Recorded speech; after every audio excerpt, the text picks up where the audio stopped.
Okay, well, hi everybody. Very interesting talks about using free energy applications for small molecules targeting proteins, but how about nucleic acids? And so in this work, I wanted to present our, by that I mean Schrodinger's effort on using FEP plus for estimating binding free energies of small molecules targeting DNA and RNA targets.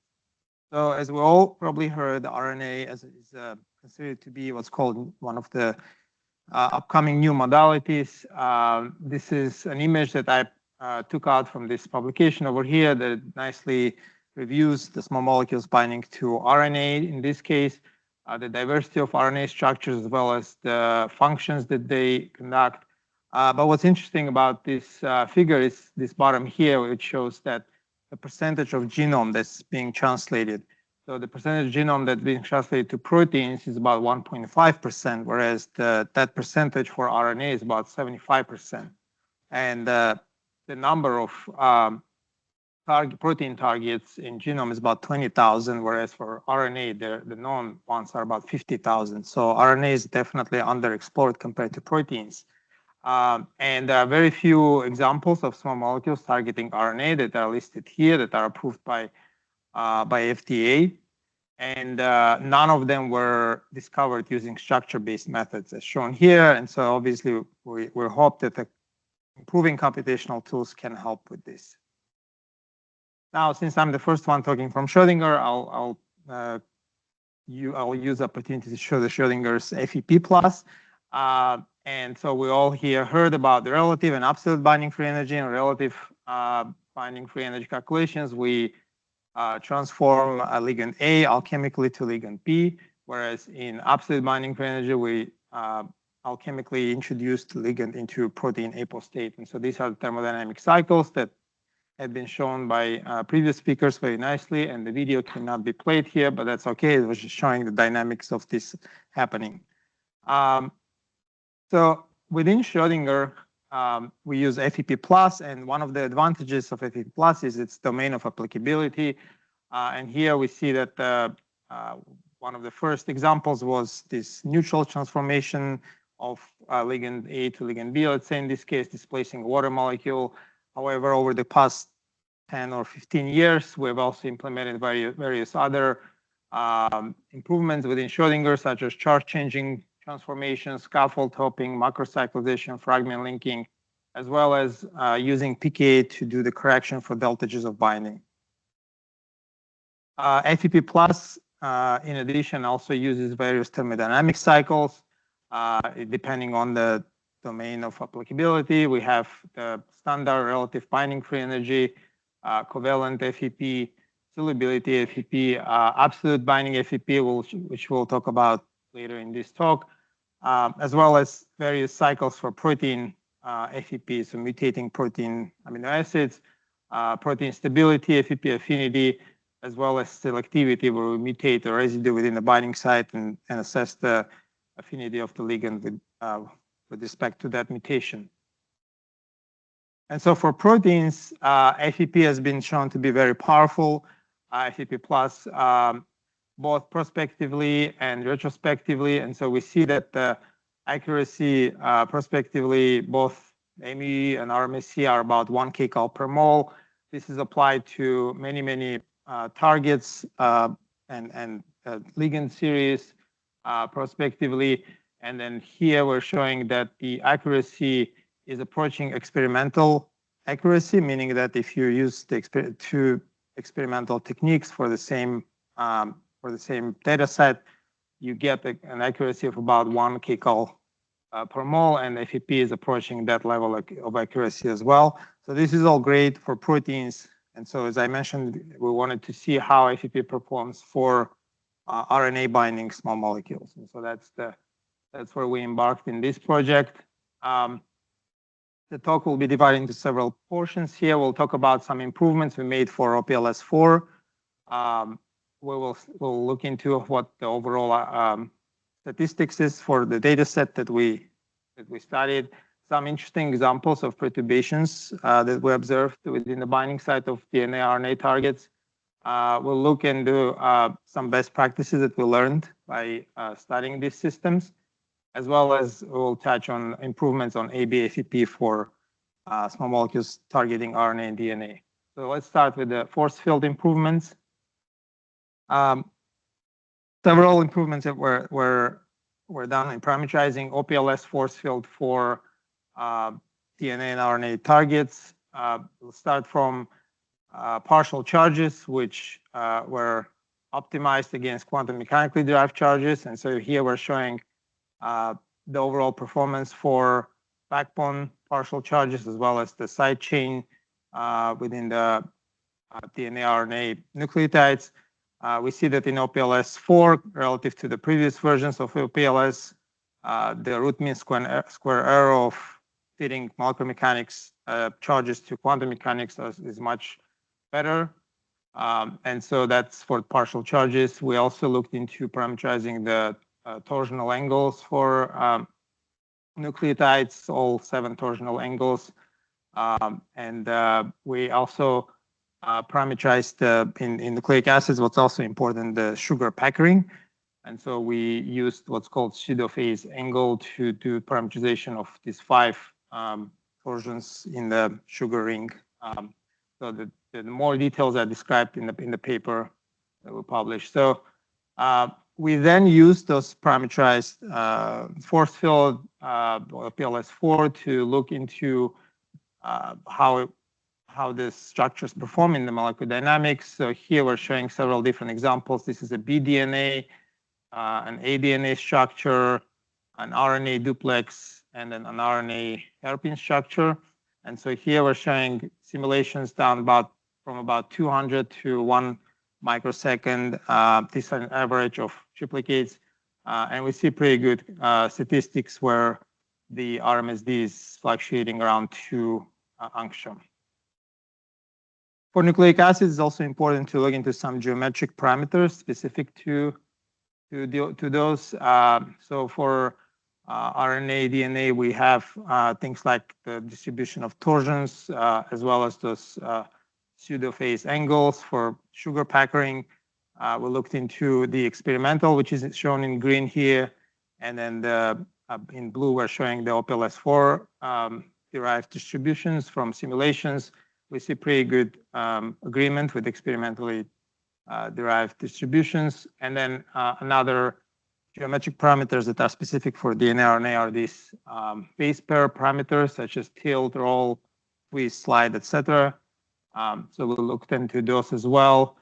Here we're showing two different experiments. In red, we have the NMR, and then in green, we have crystal structure derived parameters. So again, in our case, PLS4 derived parameters are in blue, and so you see that the simulations are in pretty good agreement with both crystal structure parameters as well as NMR. So that gave us some confidence that the OPLS performs reasonably well for nucleic acids. However, the ultimate test is, can you use that force field to estimate the binding free energies of molecules targeting nucleic acids? So that was the next stage in the project. We assembled the data set here, and it must be said that it was quite hard to find a good data set. By good, I mean those that have high quality binding affinity data that use KD, KI, or IC50, and not things like melting temperature, which don't correlate well with delta Gs of binding. A lot of nucleic acid experimental data sets have melting temperature as an experimental readout. We then looked into, we also wanted to make sure that there's at least one ligand and structure available with the DNA or RNA bound. And then we also filtered out some weak binders, as well as some uncertainties in experimental data that I'll show you in a second, or in the next few slides. So then we ended up with these 8 targets here that have on the top here, you have various DNA structures, 2 duplexes bound to 2 different series of ligands. We'll go over those. and then one cryo-EM structure of DNA-protein complex, which is an integrase complex here, and the ligand is bound in between the DNA and the protein. And then we also had 5 RNA structures, 3 riboswitches, flavin, guanine, lysine, and then 2 kind of duplex and a hairpin-like structures of RNA. And so overall, we had about more than 103 small molecules with the affinities ranging from about half nanomolar to 5 micromolar. And then we had in relative binding FEPs, we have about 270 perturbations in this series. The structures were also diverse in the sense that they were coming from different experimental techniques, X-ray, NMR, cryo-EM, etc., with average resolution to 0.4 angstrom. So this is the overall performance that we see in those data sets. I'm showing 2 different types of correlation plots. On the left, you have the more traditional one that we saw in other talks as well. We see an overall RMSE of about 1.4 kcal for all the data sets together. Here I'm showing in different colors, different series coming from binding to those various receptors. And so that's the overall RMSE that we observed in this series. And then this is the classification matrix.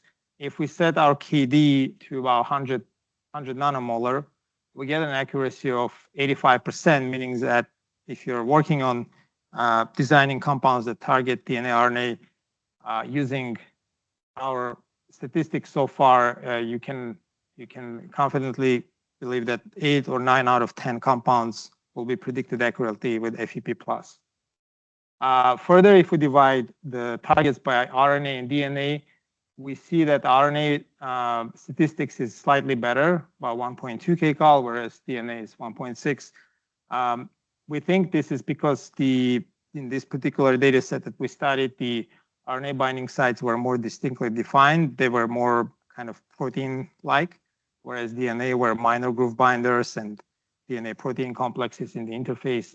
And then the compounds that were targeting RNA, they are more drug-like, whereas the DNA ones were more kind of tools to study. So we'll go now and talk about some interesting examples of perturbations that we noticed in this series. So first is this DNA minor groove binder compound from this literature, from this citation here. This is an interesting case where you have a more hydrophobic compound. So in this and in the next few slides, the compound on the left will be with a higher affinity, and then the compound on the right will be with lower. Therefore, the delta G will always be positive here. So in this case, we see that this compound here with these 2 cyclopentyl moieties on the ends of the compound has a higher affinity versus the one that doesn't have those hydrophobic groups. And so this is due to the fact that this compound is able to displace more water molecules from the minor groove of DNA, as well as one of the driving force also for the higher potency for this compound is the dehydration, which is predicted by in FEP+ by delta G of solvation. You see it's a 15 kcal per mole, huge number, meaning that this compound is much happier in the less polar DNA minor groove than in aqueous environment. Next example here, what's interesting is also DNA minor groove binder. However, this compound is more linear as opposed to more curved one here that matches the DNA minor groove better. But the more linear one has a higher potency. And so what's interesting here is it forms this water bridge interactions with the floor of the minor groove, which is correctly captured by FEP+ using our ground canonical Monte Carlo that is implemented as part of FEP+. It uses enhanced sampling to sample these water molecules within the hydrophobic pockets between the ligand and the receptor. So the next example that we have here is an RNA binding small molecule. Here we have a molecule with a longer guanidinium charge, positively charged side chains, showing higher affinity. And then the molecule that has where those side chains were shortened, it has lower affinity. So the one with the longer side chain is able to penetrate deeper and form cation pi and salt bridge and water hydrogen bond interactions with both the side chains as well as the backbone of DNA, whereas the shorter one is not able to form as many interactions, and so it shows less potency as correctly predicted by FEP as well. This is an example within the flavin riboswitch where we have a hydrophobic pocket over here in the binding site, which is filled by this cyclohexane moiety in this compound on the left, and so that results in increase in potency as well. That is also predicted correctly by FEP. Next, we're looking at the lysine riboswitch here, where the riboswitches are pretty tight binders because they're designed to bind to their native ligands, so lysine or guanine riboswitch, etc. And so we see that what's interesting here is that going from lysine to this lysine-glycine dipeptide in this example, we lose potency. And what happens here, we have this sodium-coordinated water network within the binding site that stabilizes both the binding site as well as the interacts with the ligand here. That is being displaced by this glycine moiety on the right side, and that results in loss in potency as observed experimentally, as well as correctly predicted with FEP+. And then the last example of perturbation is this interface between the DNA and the protein in the case of integrase. What we have here is an interesting case where in yellow you have the protein, in gray you have the DNA, and then you also have in the binding site 2 magnesium ions here that are coordinating with the ligand. However, the perturbations in this case are not where the ions are. They're on this left-hand side here. They're on this hydroxymethylene chain of the ligand. And so again, when we go from left side molecule here to the right side, we shorten this hydroxymethylene chain, which results in loss in favorable interactions that are possible with the longer chain, this water bridge interaction, as well as direct interactions with the protein. And so that results in loss in potency, which is also accurately predicted by our FEP+. So those were some interesting examples. And then what were some best practices that we learned from this work? Something that is not unique to RNA binding small molecules for proteins, one needs to take this into account as well, as was discussed earlier today. But for RNA, this holds even more probably because the negative nature of the backbone of RNA, because of that, you have more positively charged ligands binding. And so in many cases, you end up having various protomeric and tautomeric states for the ligands, such as in this case, these are different states for the different states, sorry, for the core of the guanine binding ligands. And so one needs to take into account these various states of ligand when you run FEP simulations. So what we do in one of the best practices for FEP+ is to use all states for the ligands, all states within the pH that we're working in, and align them, and then run the FEP+. What we have within FEP+ is this groups correction that is automatically able to detect those states and group them. And then the details for the pKa correction are discussed in this paper, but basically based on the populations in the solvent and the complex leg, it corrects the delta G for binding. And so you can see here, before applying that group's pKa correction, in this particular data set, we have an RMSE of about 1.9 kcal. whereas after applying that, it improves to 1.4 in this case. And so this is just one example, but we saw this in other series as well. Another interesting example is these minor groove binders. And here we as well apply what we call groups correction, but in this case, it's a binding mode groups correction. So here what we see is in this particular case, this ligand binding to the minor groove of DNA one can dock them in many different or four in this case different binding modes. So you have the nitrogens pointing up in these phenyl rings, one nitrogen up, one nitrogen down, and then both nitrogens down. And so individually, when we look into the delta Gs for those different binding modes for this ligand, they don't correlate well with the experimental delta G of minus 8.7. You can see they go from minus 10, 6, 5, 4, etc.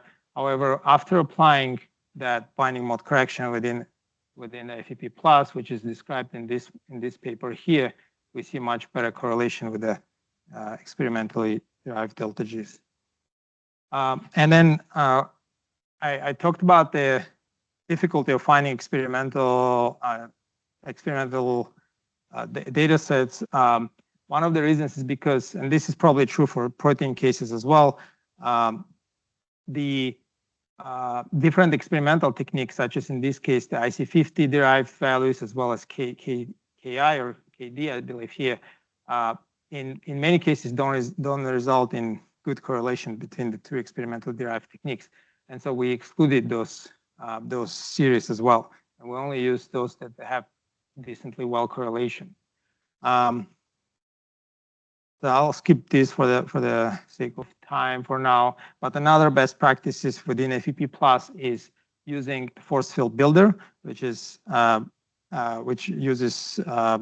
quantum mechanics to parameterize the dihedral angles within ligands. And so here you can see in this case, for example, the red is the initial torsional profile for these molecules, which doesn't fit well with the black lines, which is the quantum mechanically derives. However, after running force field builder, it does match well the blue line here. And so it is important to use that before running FEP calculations, which is possible within FEP plus as well to use. And then lastly, the improvements were made for AB-FEP calculations. As we know here, when in AB-FEP the ligand disappears on the binding site, and for the dummy or ghost ligand, one is to apply the Boris or cross-link restraints. And so for those restraints, we use the backbone C3', C4', C5' atoms in the DNA and RNA. We haven't done extensive validation for AB-FEP, but for the series that we studied for RB-FEP as well, we see pretty good statistics. Here I'm showing the RMSE of delta Gs. It's not delta Gs for RB-FEP, which is about 0.8 picol per mole. And then for AB-FEP, that value is 1.1. Again, this is for congeneric series. We haven't yet tested for diverse set of ligands, but this is promising so far. And so in conclusion, we see pretty robust performance in this particular data set we studied. We're looking into ways to test this with prospective validation as well as expanded retrospective set as well. The paper has been published earlier this year, and then there's a webinar also where my colleague Gary talks about the improvements we made in GLIDE and sitemap and within Schrodinger for RNA targeting small molecules. Yep. And some acknowledgements here that the work was done by various groups within Schrodinger. Thank you.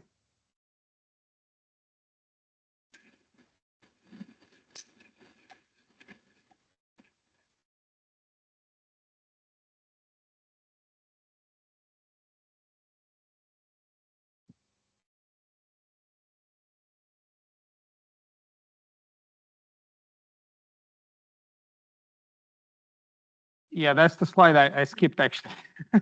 I saw the time and I skipped the slide, but this might be specific to FEP plus, but in protein binding small molecules, we for the non-charge changing perturbation. For neutral perturbations, we don't use explicit salt in FEP+, but for DNA RNA, we found that it's important to use that, and so one can check the box here and use that.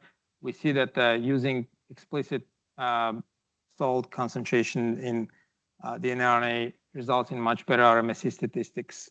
So yeah, we do see dependence. It's important to use the explicit salt.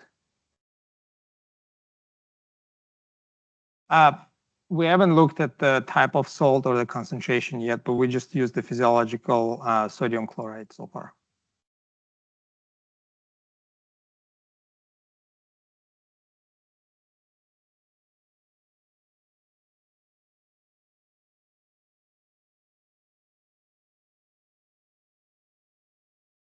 Mm-hmm.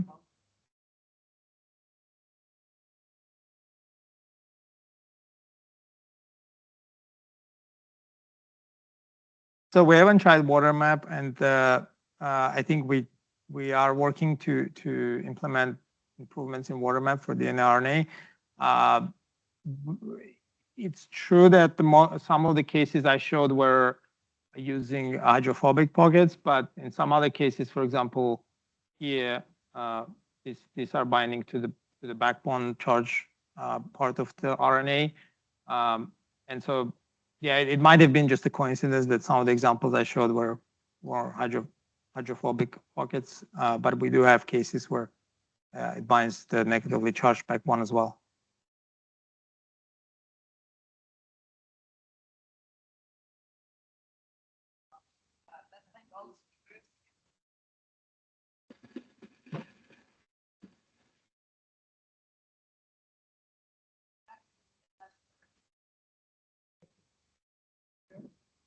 Thank you. I had tons of questions. You do? You go ahead. Yeah. It was great. Thank you.